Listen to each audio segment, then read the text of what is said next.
வணக்கங்க. பட்டுக்கோட்டை கருப்பு ரமதமிகில் சமையல்லேருந்து இன்றைக்கி என்ன வீடியோனா, வேப்ப மரம் இருக்குது பார்த்தீங்களா? வேப்ப மரம் அதில் பாருங்கள், இந்த கொத்து கொத்தா பழம் இருக்குது. அது கீழே விடுவோங்க. இங்கே பாருங்கள் கொட்டை. வேப்பங்கொட்டையை வந்து பொறுக்க போகிறேன். அதாங்க இன்றைக்கி வீடியோ. வேப்பங்கொட்டையை வந்து இங்கே பாருங்கள். வேப்பங்கொட்டையை வந்து இப்படி பொறுக்கக்கூடாதுங்க. அப்படியே கூட்டி கூட்டி குப்பலாக வச்சு நம்ம உட்காந்து அப்படியே பொறுக்கிட்டு அப்படியே அலசி போட்டோம்னா நல்லா விற்கலாங்க. இது என்ன நம்ம வீட்டிலே இருக்கிறது, எதுக்கு வேஸ்ட் ஆக்குவானே அப்படின்ட்டு இன்றைக்கி பொறுக்கலான்னு அதான் வீடியோ காமிக்கிறேன். இங்கே பாருங்கள் எவ்வளவு கொட்டி கிடக்குன்னு. இப்படி நம்ம உட்காந்து பொறுக்கவும் முடியாது. இதை வந்து நம்ம கூட்டுவோம் இல்லையா லாறு, அதில் கூட்டி ஒதுக்கிட்டு உட்காந்து பொறுக்கலாம். நான் இங்கே கூட்டி கூட்டி வச்சுருக்கேன். அது எப்படி பொறுக்கிறன்னு உங்களுக்கு காமிக்கிறேங்க. பாருங்கள் எவ்வளோ கொட்டை கிடக்கு பாருங்கள். இது பெரிய மரம். நம்ம வீட்டில் நிறைய வேப்ப மரம் நிற்கிதுங்க. அதனால் வேஸ்ட் பண்ணாமல் அப்படியே பொறுக்கும்ட்டு எவ்வளோ கொட்டை கிடக்கு அப்படின்னு கூட்டி பொறுக்கலான்னு காமிக்கிறேன். அங்கே கூட்டி பொறுக்க போகிறேன், அங்கே காமிக்கிறேன் வாங்க. பாருங்கள், இங்கே பாருங்கள் வேப்ப மரத்தை. இது வந்து பழைய வீட்டு, நம்ம வீடு பழைய வீட்டுக்கிட்ட இருக்குது வேப்ப மரம். இதில் இங்கே பாருங்கள் கூட்டி கும்பலாக வச்சுருக்கேன். இதில் வந்து கூட்டி அப்படியே கலந்தானே அப்படியே கூட்டி கும்பலாக வச்சுருக்கேன். இதில் அவ்வளோ வேப்பங்கொட்டை இருக்கும். நம்ம காமிக்கிறேன் பொறுக்கையில். பாருங்கள், இது பாருங்கள், இது வாளி மாதிரி இப்படி வச்சுட்டு இதில் பொறுக்கி நம்ம போட போகிறோம். வீட்டுக்கிட்டே கொட்டுறதை ஏங்க வேஸ்ட் ஆக்கணும்? குப்பையில் கொட்டுறதுனால என்ன கிடைக்கிது? இங்கே பாருங்கள், இப்படி கிண்டிக்கிட்டு டக்கு டக்குன்னு அப்படி பொறுக்கலாங்க.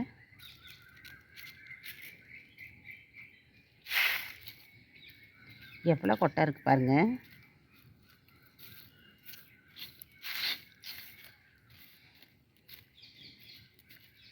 நான் ஒரு கும்பலை மட்டும் உங்களுக்கு பொறுக்கி காமிக்கிறேன். பாக்கியெல்லாம் காமிக்க டைம் ஆயிரும். கிராமப்புறத்துலலாம் அந்த மாதிரி வயசானவங்கெல்லாம் இருக்காங்க பார்த்தீங்களா, அவங்கெல்லாம் எங்கள் ஆயாலாம் இது மாதிரி பொறுக்குவாங்க. நானும் சின்ன வயசில் நான் எங்கள் அண்ணன் எல்லாம் போய் அப்படியே கொத்து கொத்தாக ஒடிச்சிக்கிட்டு வர்றது. ஆயோடே ஒடிச்சிட்டு வந்து அப்படியே அப்படியே 2 நாளைக்கு அப்படியே போட்டோம்னா அப்படியே மஞ்சளாக பழுத்துரும்.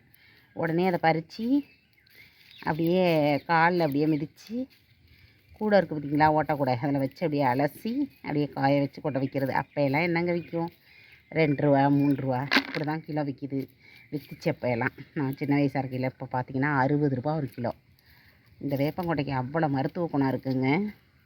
இது வந்து பார்த்திங்கன்னா எங்கள் ஊரில், நான் பிறந்த ஊரில் வந்து பார்த்திங்கன்னா எங்கள் வீட்டில் வந்து இந்த தெக்கி சிமை, அதாவது ராமநாதபுரம் மாவட்டம், அங்கிட்டு வந்து காளையார் கோயில் சைடு வந்து வேம்பன்னு சொல்லிவிட்டு அங்கேருந்து உப்பு விற்கிறதுக்காண்டி வருவாங்க.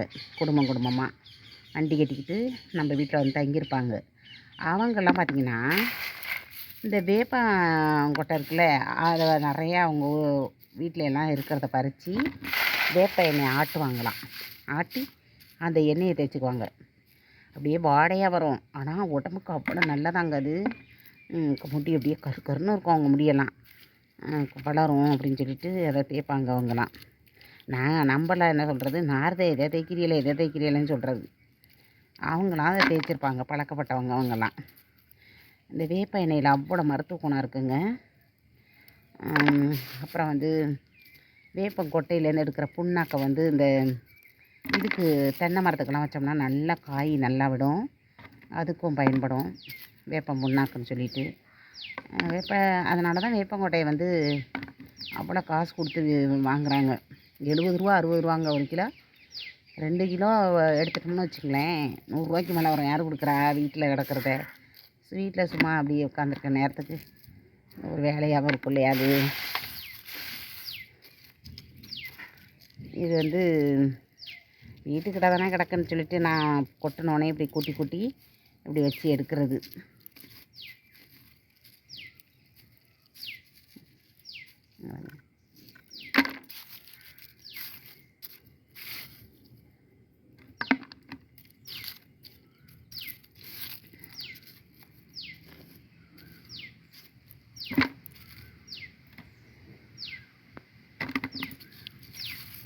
கைக்குள்ளே வேணாததெல்லாம் சுறுசுறுப்பாக இருக்கும். கையை டக்கு டக்குன்னு எடுக்க தள்ளி தள்ளி விட்டு கொட்டையை எடுத்துக்கிட்டு இப்படி நம்ம தள்ளி விட்டு பொறுக்க வேண்டியதான்.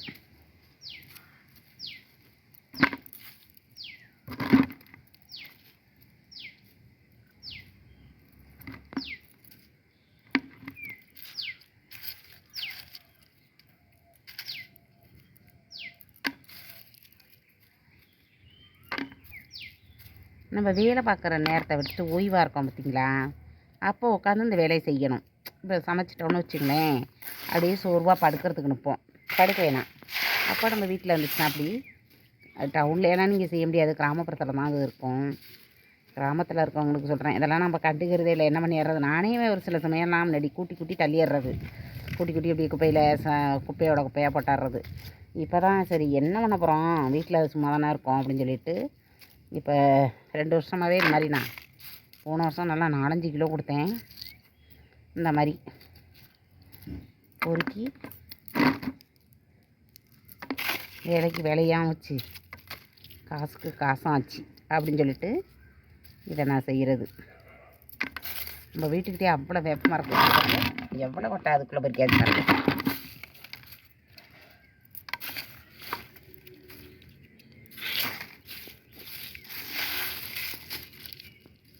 இதை நம்ம குமிஞ்சுக்கிட்டு ஒரு இடமா போய் பொறுக்கிறதுக்கு இப்படி சேர்த்து வச்சுக்கிட்டு நம்ம உட்காந்தே இப்படி பொறுக்கலாம். சில பேர் என்ன பண்ணுவாங்க, பழைய மரமெல்லாம் இருந்துச்சுன்னா அதில் போட்டு புடச்சிட்டு இந்த தூசியை டக்குன்னு அதில் கொட்டுவாங்க. இது இப்படி பொறுக்கி போட்டோம்னா டக்குன்னு தண்ணி ஊற்றி அலசி காய வச்சிடலாம், ஒரே வேலையாக போயிடும். அதுக்காண்டி நான் இப்படி தான் பண்ணுறது.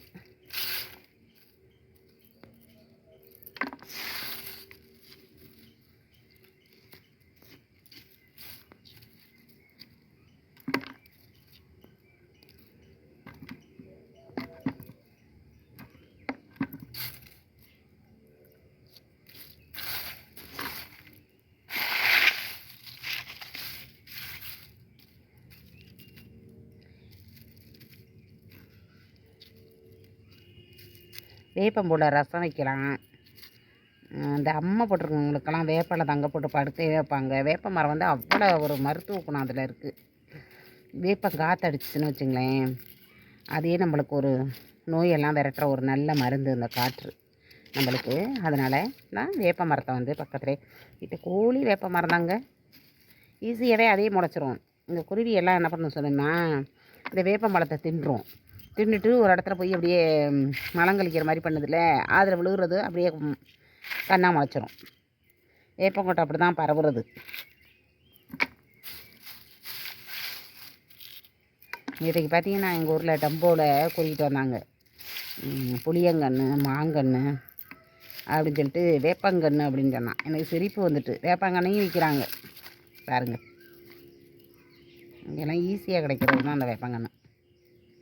அங்கங்கே அப்படியே முளைச்சி கிடக்கும். எல்லாம் பொறுக்கூட உடனே உங்களுக்கு காமிக்கிறேன். நான் குப்பை கொட்டி வச்சுருக்கேன் மரத்தை கோழி. இது பெரிய மரம் இல்லையா, அதனால் அவ்வளோ பெரிய மரம், அதனால் நிறைய கிளைகள்லாம் இருக்குது. காய் நிறைய பழமெல்லாம் விழுகுது. இங்கே பாருங்க, இங்கே ஒரு குப்பை, அப்புறம் இன்னொரு குப்பை. இப்படி கூட்டி முட்டாக வச்சுருக்கேன். இதில் எல்லாம் பொறுக்கோம்னு நான் உங்கள்கிட்ட ஒரு குப்பையில் தான் காமிக்க போகிறேன். கடைசியாக பொறுக்கிட்டு எல்லா கொட்டையும் காமிக்கிறேன். இங்கே பாருங்கள் எவ்வளோ பொறுக்கி ஆயிடுச்சு பாருங்கள். இன்னும் பொறுக்கிட்டு தான் இருக்கேன். இன்னும் ஒரு குப்பைலாம் மட்டும் தான் காமிக்கிறேன்னு சொன்னேன் உங்கள்கிட்ட. ஒரு குப்பை தான் பொறுக்கிட்டு இருக்கேன். இவ்வளோ கொட்டை கிடக்கு பாருங்கள்.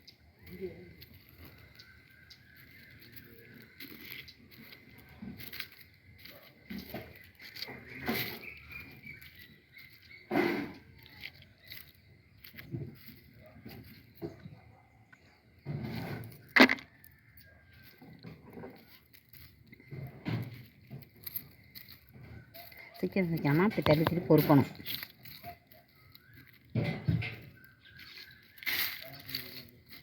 நான் சீக்கிரமாக பறிக்கிடுவேங்க.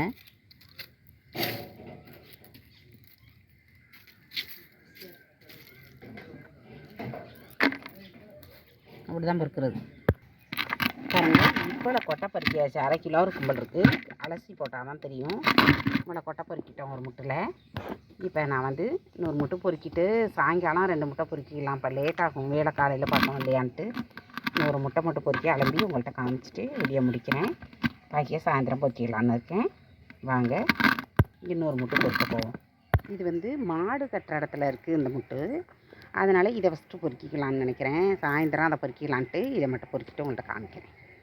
இன்னுங்க இந்த வேப்பங்கொட்டையில் நிறைய மருத்துவ குணம் இருக்குது. இந்த வேப்பங்கொட்டையை வந்து மாடு வந்து மந்தமாக அப்படியே ஒரு மாதிரி முடியாமல் படுத்துருந்துச்சுன்னு வச்சுங்களேன், செரிமான கோளாறு ஏதாவது இப்படி படுத்துருந்துச்சுன்னு வச்சுங்களேன், தீயை மூட்டி நெருப்பை ஒரு சட்டியில் அள்ளிக்கிட்டு இந்த வேப்பங்கொட்டையை அப்படியே நசுக்கி அந்த நெருப்பில் போட்டு அந்த மாட்டுக்கிட்ட வைக்கணும்.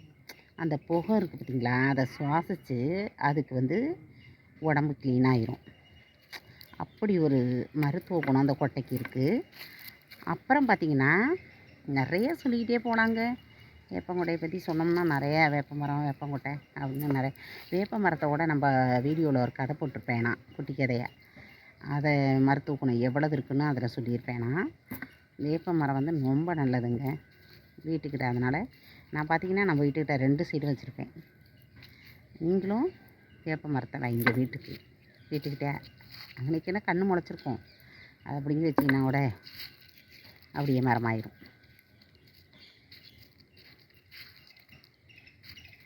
அப்புறம் நம்ம ஆடுக்குங்க இந்த வேப்பந்தலையை தான் வெட்டி வைப்போம். நம்ம ஆடு வந்து வேப்பந்தலையை ரொம்ப விரும்பி சாப்பிடும்.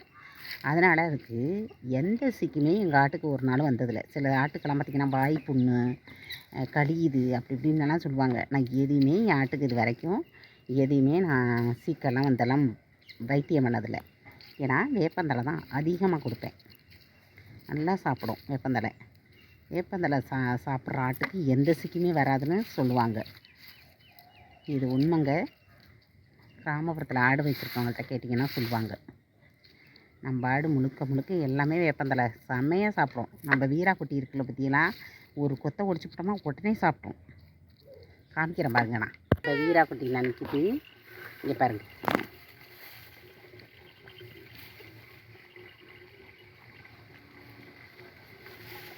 அது அம்மாவும் வந்துட்டு திங்கிறதுக்கு அப்படி சாப்பிடும். அதுக்கு ரொம்ப பிடிக்கும் வேப்பந்தலை. சத்தனதுக்குள்ளேயே தின்றுவோம் எல்லாத்தையும்.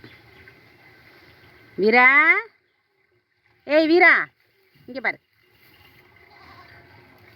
வீரான்னு பேர் வச்சுருக்கேன். செல்லம்மா வேப்பந்தலை தான் பார்த்தீங்களா, பொய்யெல்லாம் சொல்லலை. இருக்கிற கொட்டையில் பைப்பு தண்ணி எப்படி எடுத்து அலசிடுவேன். அலசி வச்சு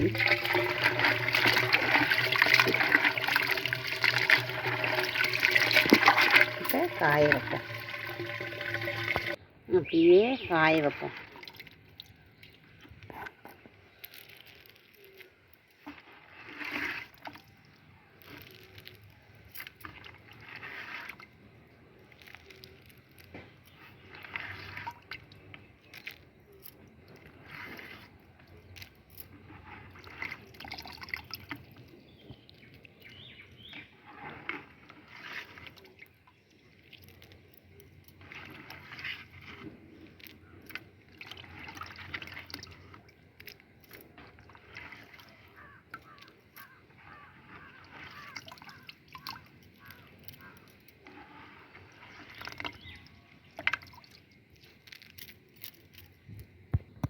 பாருங்கள், இந்த காய வச்சாச்சு. சிறு துளி பெரும் வெள்ளங்கிற மாதிரி கொஞ்சம் கொஞ்சமாக நம்ம சிறுகு அப்படி சேர்த்து நிறையா கொட்டை வந்தோன்னா விற்கலாம். இங்கே பாருங்கள், அன்றைக்கி அலசினது காய வச்சு அள்ளி வச்சுருக்கேன். இதோட இதையும் சேர்த்து அள்ளி வச்சு விற்றரலாம். இன்னும் பொறுக்கணும். இந்த வீடியோ உங்களுக்கு பிடிச்சிச்சின்னா அப்படி தாங்க வேப்பங்கொட்டை பறுக்கிறது. இந்த வீடியோ உங்களுக்கு பிடிச்சிச்சின்னா லைக் பண்ணுங்கள், ஷேர் பண்ணுங்கள், மறக்காமல் சப்ஸ்கிரைப் பண்ணுங்கள். ஃபுல் வீடியோ பாருங்கள். நன்றிங்க.